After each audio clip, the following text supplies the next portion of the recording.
मित्रांनो, सोन्याचे भाव वाढलेत म्हणून या भाऊची सासू म्हणली मी तुम्हाला सोन्याची 5 ग्रॅमची अंगठी देतो म्हणून. नाही दिल्यावर या भाऊनं त्या सासू सोबत कसा डोकं लावलंय बघा. आईला गेल्या वर्षी सासून म्हणली होती पुढच्या वर्षी धोंड्याच्या महिन्यात 5 ग्रामची अंगठी घालते म्हणून.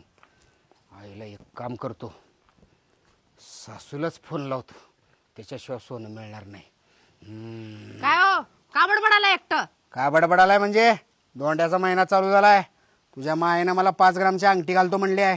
फोन लावलं तुझ्या आईला. हो बसा गप. बाय गा बास. 5 ग्राम सोनं म्हणजे काय किंमत आहे तुला माहित आहे का? शांत बसू का? सारखं माहेरची वड करते. तिच्या आईला या वंगड्यात आजीचा फोन का आलाय? राम राम सासूबाई. राम राम दाजी. अरे मेवणे तुम्ही कसं काय? सासूबाई कुठे गेल्यात आमच्या?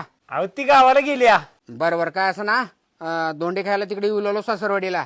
बर बर या दाजी या. चल का पिशवी भर, चल लवकर. काय हो कोणाचा फोन होता? अगं दिदीन दाजी या लागलेत, तुझा बरं जेवणाच तयारी कर पटकीना.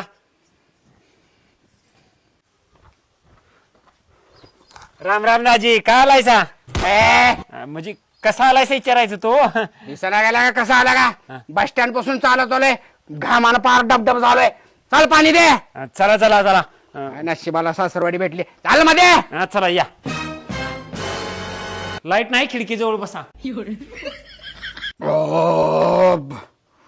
स्वतःच्या घरात पण एवढं जेवताय का दाजी? बर बर बर दाजी, कसं झालं पाहुणचार? पाहुणचार मस्त झाला, पण ते तुमच्या आई साहेबांना 5 ग्रामची सोन्याची अंगठी करते म्हणली होती धोंड्याच्या महिन्यात. कुठं आहे अंगठी? दाजी तुम्हाला काय कळतंय का नाही? मोदी साहेबांनी सांगितले 1 वर्ष सोनं अजिबात खरेदी करायला नाही म्हणून. बरोबर, एक काम करा, 5 ग्राम सोन्याचे पैसे द्या, अंगठी पुढल्या वर्षी खरेदी करतो. आता जावाई आती हुशार दिसायला गड्या सासूला माझा लावला.